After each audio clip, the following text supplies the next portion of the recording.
Hey everyone, welcome back to our channel. Want to use Paysafecard to buy apps, games or subscriptions on Google Play? Today I'm going to show you how to pay with Paysafecard on Google Pay. First of all, check that Paysafecard is supported in your country. You can do this by visiting the official Paysafecard website. Once confirmed, open the Google Play Store on your phone. Tap on your profile icon in the top right corner and then go to Payments and Subscriptions tab and select Payment Methods. Now choose Add Paysafecard from the list of available payment methods.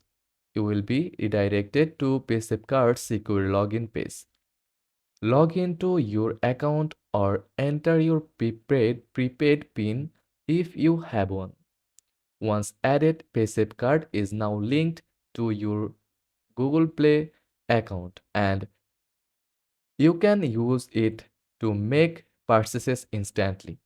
To pay, simply choose Paysafecard at checkout, confirm your purchase, and enjoy your new content. And that's it. If this guide was helpful, don't forget to like and subscribe for more payment tips. Thanks for watching.